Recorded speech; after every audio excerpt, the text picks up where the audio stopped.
Well, hello, everybody. This is another Peak Careers interview, and tonight we're talking about LinkedIn is more than a social media platform. There's so much more here on LinkedIn, and LinkedIn is September is my LinkedIn month, so I tend to do a blog on this topic a little bit more, and this is my interview today, and I have my guest, Shelly Elsliger, who is the president of LinkedIn Express, and Hannah Morgan, known as Career Sherpa. And what we're going to talk about today is a little bit of advice on how to create a headline, and also how do you go about creating a real quality about section, which they used to be called the summary section. And then we're going to pick these two experts' brains a little bit on getting some tips. So after you have your good headline and a quality about section, how do you engage with people on LinkedIn? So tonight we have Shelly, who is an engaging LinkedIn trainer and president of LinkedIn Express. And I love this. She's also referred to as LinkedIn Superwoman. And you'll see in the background that she's got some super women in the background in her room that she's in. But she coaches and empowers people and inspires them to maximize their professional branding potential, social influence, and leadership ability on LinkedIn. And then Hannah Morgan provides actionable job search and career guidance. She loves keeping track of the latest job search trends and social networking strategies, and has been featured in a number of media outlets such as Money Magazine, Huffington Post, and USA Today. And she has a great Sunday email that goes out. So if you're looking for career advice, you want to check out both of these folks. So welcome to both of you folks. I'm excited to talk and learn from you both. I'm going to jump right in, and what we're going to do is we're going to talk about how do you go about creating a headline. We know, for most people know, and if you don't know, LinkedIn has the headline basically just goes to whatever your current job is. So if you're a student, it just says student at Colby College or whatever. But we really want to go, how do we create a really good headline and also an about section, which used to be called summary. So Shelly, what are your thoughts on that? Well, I think it's, first of all, one of the most important things on your LinkedIn profile. I call the profile your story. So I guess I have my own version of everything on LinkedIn. A lot of people call it a tagline or, a headline. I tend to call it a branding statement. So how do we go about making a really strong headline or tagline or branding statement? I'd have to say it should start, think about the C's. So is it confident? Is it catchy? And is it clearly defined? The branding statement is the thing that follows you. In fact, I think it has so much power that it can actually make or break whether somebody is going to connect with you or not. So is it impactful? Really think about what you're putting in there. Yes, there should be some functional words because it's part of the LinkedIn search algorithm, but is it showing off your personality? And that can be either a tagline that you use or a catchy phrase that shows who you are behind behind what you call yourself. So whether you have your title and your job, or whether you're a student, what is it that sets you and defines you? So differentiate yourself from the rest. Hannah, you want to? I think that I love your 3 C's, Shelly, because I think that that's so important. It makes me sad that LinkedIn by default will pull in whatever that most recent job title is, because I think then a lot of people don't know to change it.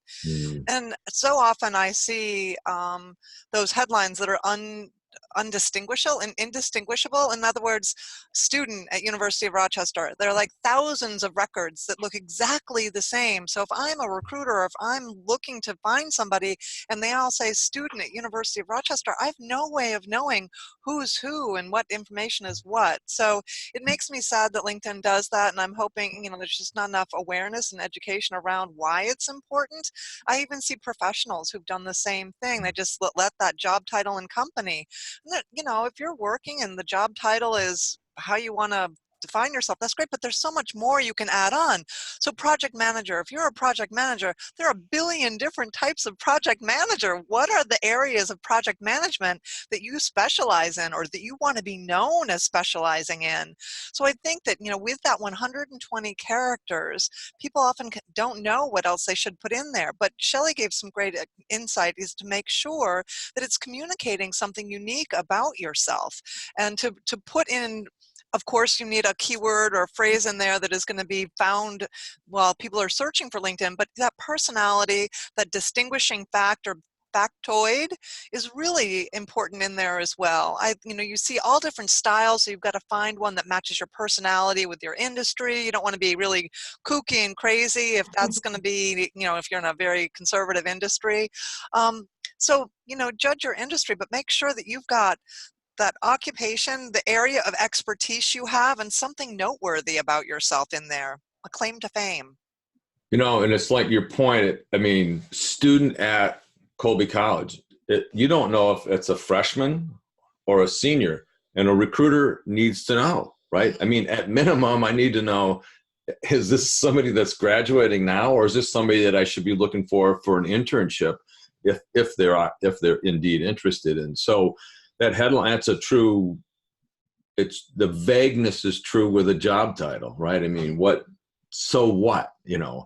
And it's kind of like on the resume, and I don't want to go down this rabbit hole too far, but I can work well independently or as a team. It's like, when you say stuff like that, it means nothing. And so what you're trying to do in that headline, for me, I like to think of it as a billboard, right? It's your billboard. It's when you're out looking on LinkedIn and LinkedIn is giving you suggestions of names, all you see is the picture and the headline. That's why, as Shelly said, it's so important. So what might be a way to Can I just mention something too that I think is really important, is a lot of people tend to put seeking a job or looking for a job. And this is really about your value and your worth. And what happens is when you do put something like, seeking a job or looking for a job or looking for my next opportunity, it actually puts a favor right out there right away. And that can cause people to kind of like, take a bit of a seat back and say, what am I going to be asked for, instead of building that relationship first. Yeah. And nobody's going to search. There are no searchable words in content like that. So think about what you're actually putting out there. And it's better to show your value than putting something as general as looking for or seeking a new opportunity. So that's the best point. Thank you for saying that, Shelly. A lot of times people feel like they have to promote that they're open to new opportunities, but that's not a criteria that matters to anybody else, right? It's not something that's important to anybody. And let me add one more quick thing too, is that I don't think that headline needs to be a sentence. I know sometimes people are so proper, they think, oh, it's got to be a formal sentence, or it's got to have a subject, a verb, and an adjective. It doesn't. It can be a string of keywords, that describe your background or skills. So I don't want people to feel limited that, oh, I can't make this sound good. Well, it doesn't need to sound good. Exactly. Right. As long as it's the idea and its value, as Shelly said, for me, it's all about value added. You got to be thinking about what is the value that you want people to know. What I call what are the 5 or 6 essential things you want everyone to know about you? Well, you're not going to get all 5 or 6 up there, but what is, like for me, it's providing professional development for career practitioners. I would love to say that I do all these other things. I don't need to say everything I'm doing. I need that broad theme. What is it that makes me unique? What's different about me than Hannah, than Shelly? We all do LinkedIn, we all do it a little different, right? We have a different twist that we bring into it. Yep. So it seems like the headline is, or that tagline area is so important, but then that about section, which used to be called summary. I mean, let's talk a little bit about that.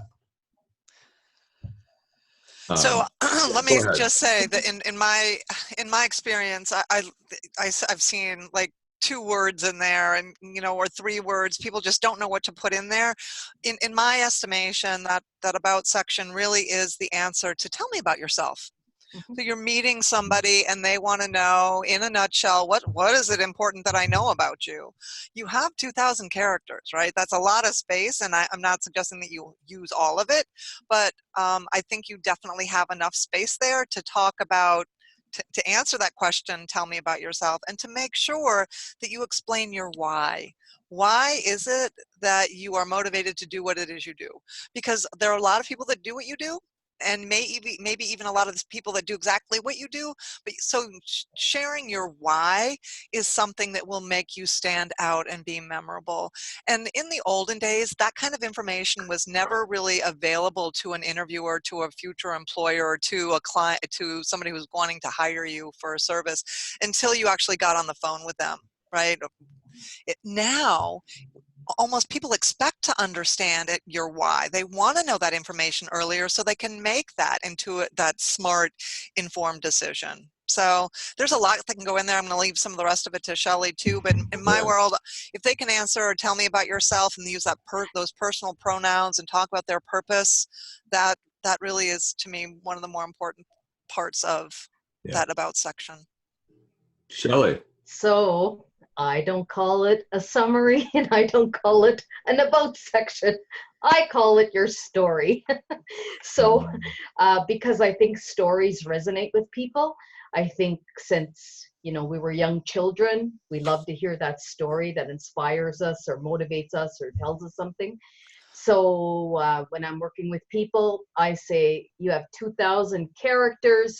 Use as many as you would like to tell that story. I use 1,999 myself because I think that there's so much that we can say about ourselves and so many things that we've accomplished throughout our lives. And I think that putting that down allows us to build our confidence and make it and get us to feel good about what we've actually done throughout our lives to get us where we are.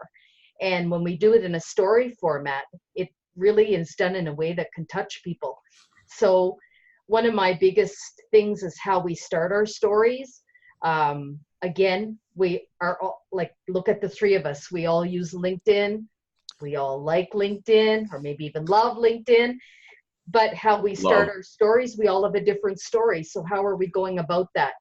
I, do a workshop on called LinkedIn in High Heels. So I made my introduction something about the red heel because it goes back to a story that really resonated with me. And in fact, something that created the workshop I do today. So I kind of made it a little fun, and that then got into more of the serious stuff and more of my accomplishments, and also telling about the things that I do. So I guess it should resonate with our personality, because our personality should shine, and that should show the way that we would tell our story if we were in a networking situation or had the opportunity to talk to somebody we really wanted to impress or impact. So you want this value. I mean, again, for me, it's all about the value. What are the 5 or 6 essential things you want everyone to know about you, the value that you add to the marketplace, and then get that into that about summary or story section. But for me, I'm always trying to get the headline is really like the billboard, and then the summary or about section should build. You should be able to read that summary section or about section, and it should connect to the headline, right? And it should connect to, when you're networking, that's the same person. It's all the same person, and that's the hard thing. I think one of the things that I found is, if our listeners and people who are watching this go to Shelly's 1,999 word section, Character. Yeah. it's daunting, you know. I mean, a lot of times I'm saying is start with 2 paragraphs. And I always say, I'm not an English teacher. This is not an English teacher paragraph. These are short paragraphs, which they're often 2 sentences, maybe 3 at the most. But to get that value and start small, you can always build on it, right? I mean, you can always build. I didn't start off with I don't know how many words my section is, but mine's long, you know. I mean, mine didn't start like that though. Mm-hmm. So when people are starting off, what else might they do or think about for this about section, do you think? I think a lot of times in the work that I've done with students that are just about to graduate, they have an amazing background. I mean, they're just so well traveled and they've done some amazing things. And I think that, you know, in the resume, we're sort of moving away from those interests and outside activities. But so in so many cases early in your career, you don't have a lot of experience to talk about. So that involvement in other activities, whether it be sports or clubs or volunteer work or personal travel, or the fact that you taught yourself 5 languages, you know, all of those things are they're very interesting, and that they make you memorable. It's a part of, as Shelly would say, your story, right? Yeah. That makes you part of who you are today. So I don't think that your story has to be limited to work. I think that, you know, those outside interests are definitely relevant, and you know, that's not going to be the first thing necessarily you mention. It's going to be in there somewhere. And again, we can't make somebody read the whole summary. They're going to skim it. If they find something that catches their attention, they're going to hook onto it and read further. But I will say that too, employers, from the employer's perspective, they're looking for examples of times people have been involved in community activities. It shows sort of their belief system and what's important to them. But it would for anybody. If I was going to go do business with somebody, I would want to know, okay, what things are important to you outside of the work that you do, so that I can see if there's that sort of that common thread that would unite us to do business together. Yeah. Yeah, and just a couple of things along those lines. I mean, really go with your goals. LinkedIn transforms over time. What your goal was, you know, a couple of months ago may not be your goal today. And you have this space. You can transform it any way you want. I mean, I always tell the students that I work with, you've been given this space and you can think about it. This is a prime real estate space. So what you're going to do with it, especially here in Toronto, is what you do with it. You know, like you can make it as pretty as you want and as exciting as you want, and have as many people visit that space as you want. And you want them to hit that more button, because that's going to help with your algorithm. And you want them to read as much as they can about you. But in order to get them to hit that more button, you have to make it catchy and consistent, and confident, just like the headline. That first 4 lines is so important. Exactly. So I usually get my students to think about their peak periods of time in their lives, and offline we kind of work on that, and then we transform it online, because I want them to kind of think about that. I think I'm always about raising their confidence level using LinkedIn. I use it as an empowerment tool. And that's with anybody, not just with students. I think it can be used as an empowerment tool anyway. So just having people go back and realize what they've done, because a lot of us forget some key things that have happened throughout our lives, but have made such a tremendous difference in who we are today. That's right. That makes us who we are today. I mean, that's part of that story, right? But you can't use LinkedIn is not very text friendly. You got to copy and paste in symbols and it's hard to get formatting. And like for me, I do just because I wanted to indent. You can't indent. I just did a dash, and then I put a symbol, and then so it looks like it's indented. So my advice to people is work on your own story. Work on your what's the value that you want everyone to know? What makes you unique? but then go look at a bunch of other people's profiles. I mean, that's really, I mean, you just got to go out and look at people's profiles and you're like, wow, I like, if you see symbols or formatting that someone's using, you can copy and paste that in, but you can't create it inside there because it's just a, text edit, you know, it's just very, very simple.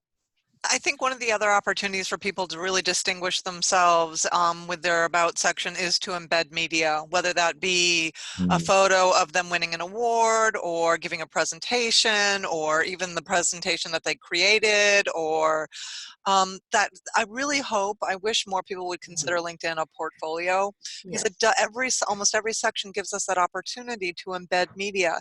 And we know something about media, pictures on a web page. People will stay on a web page longer if there is mixed media on there. So if we can get somebody to just take a gander and click the more, then they'll see that those embedded files, and they're going to want to, in some cases, we can't make them, but if they are interested, there's more there for them to learn about you. And like, you know, people just sometimes put them down there without any intro, but if you want people to go look at them, you have to reference it in the upper part of your summary. Down below, you can see a picture of me giving a presentation in front of 2,000 people. Please, you know, check it out. You've got to sort of intro it so people would know. Yes.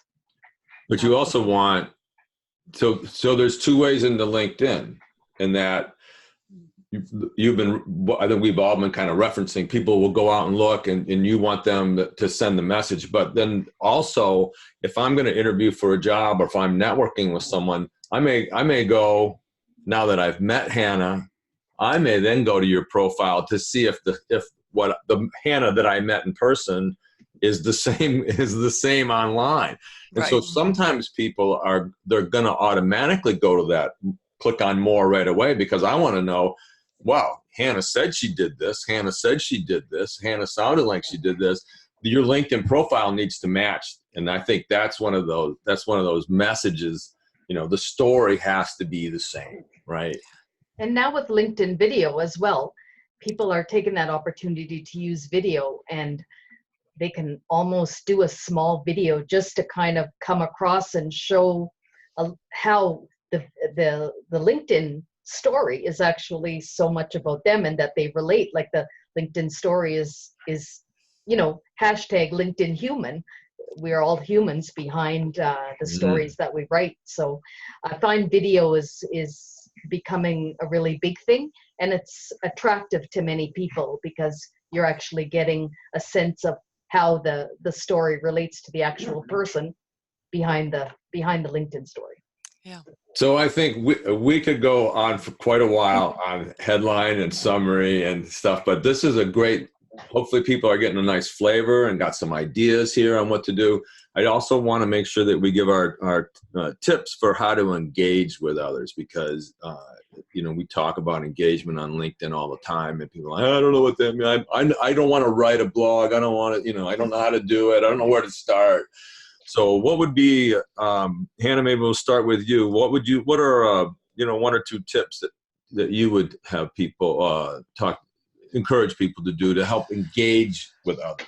So let's start small, and my recommendation is to spend 10 minutes a day, just 10 minutes a day, becoming more familiar with what's being shared on LinkedIn. So LinkedIn will notify you of birthdays and anniversaries and things that are going on in your network, and you have to look at your notifications to see that. So if you log into LinkedIn for just 10 minutes a day, scour through the LinkedIn notifications and see if there's something interesting there. Somebody in your network has a work anniversary. Well, then click on that notification and wish the person a happy anniversary. Those are the low-hanging fruit. That's the easiest stuff to do. It doesn't take a lot of thought, effort, time. LinkedIn makes it easy. Then the next 5 minutes, I want you to look at your home feed, and I want you to look for something that you can comment on. Somebody in your network is sharing either an interesting article or an update on what's been going on in their life. I want you to make a comment saying congratulations, or how interesting that you found this article. What, you know, and make a comment, and a smart comment about the article or information that they're sharing. So one comment, and then one congratulations, birthday, anniversary, celebration, something. 10 minutes a day, that's it. That's great advice. Shelly.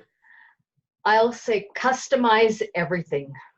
Become a customization queen or king and just do it. You know, everybody that you connect with, take that extra 30 seconds to write a note from something you may have seen posted or something special.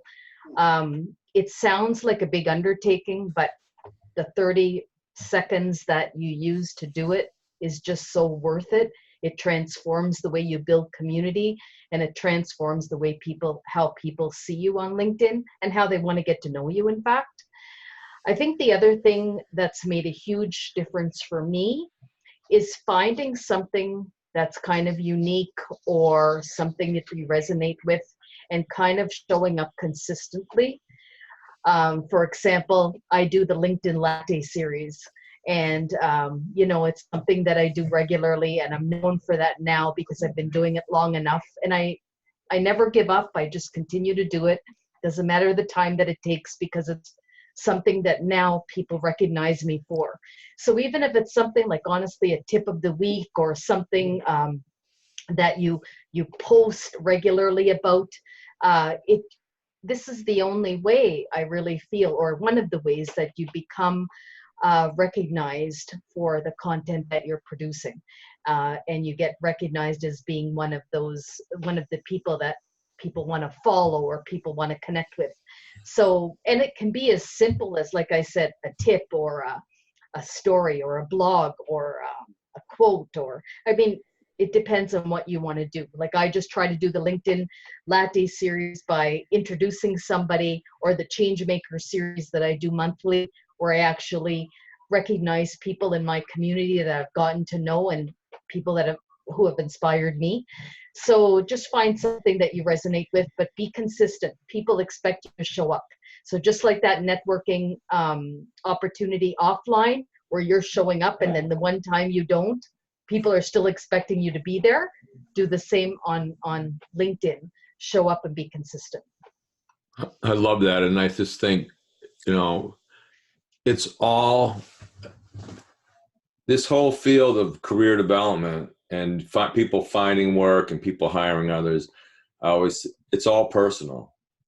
It is all personal. It's always one-to-one. It's one person at a time. And so by customizing, you know, you're reaching out and connecting with people. And then also when people accept one of my connections, I like to just respond and reply back to them.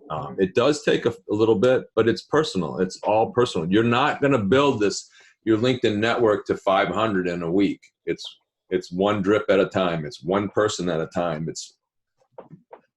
It's being on there for 10 minutes a day, you know. And it's give to get. I think a lot of times people expect too much too quickly.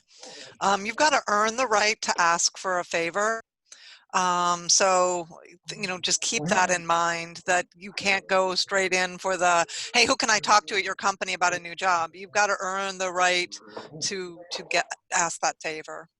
Yeah. Learn to be a go-getter and go-giver. A go-giver. That's right. Bob Berg. Yeah. The best. Yeah. Exactly. Yes.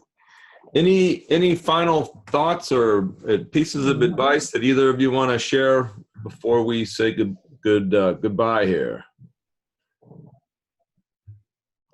We've covered some ground. We definitely have covered some ground, and you two have done a brilliant job out there on LinkedIn in very different ways. And I think that's what hopefully people will see is that there's lots of ways of doing it, but you got to be yourself.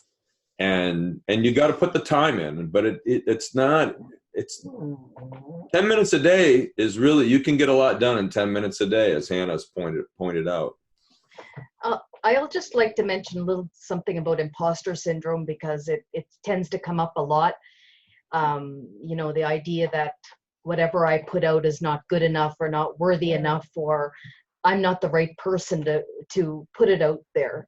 One of my favorite quotes is like, every expert was once a beginner. So I always take that idea that we all have an opportunity to post and have a space on LinkedIn. So Start small, start with the subject that you feel comfortable with, start mixing and mingling online with people that are, are already recognized in the field. And because it's such a supportive community, and just, that whole thing is feel the fear and do it anyway. You have to do it on LinkedIn, because there is nobody is shunned away from LinkedIn. Everybody has a space. So use it, and use it to share something that you know about. Well, that's awesome. Well, thank you both very much. I am Jim Peacock with Peak Careers Consulting, and I started Peak Careers part-time with the Facilitating Career Development course in 2001. I also have online discussion-based seminars for career practitioners. And so I have a variety of options. These are not self-paced online seminars. They're 5 weeks long. They're with other career practitioners, and there's discussions each week. It changes each week. And I've got one, because you're watching this is on LinkedIn. You may want to check out my online seminars coming up in October. One of them is LinkedIn online seminar taught by Bob McIntosh, who is known by all three of us very well. Bob's teaching that 5-week online seminar on LinkedIn. I also have individual career coaching. I do workshops, and I wrote recently published a book, A Field Guide for Career Practitioners. If you are a career practitioner and want to sign up to get a weekly career email, you can get that by going to my website, and you will also get the top 10 tips for working with an undecided person. And please do reach out on LinkedIn, Facebook, Pinterest, Twitter, and Instagram. Just search for Peak Careers or my name, and you will find me one way or another. Well, listen, thank you, Shelly and Hannah, for joining me today. This has been wonderful. I really, truly appreciate you both taking the time to do this.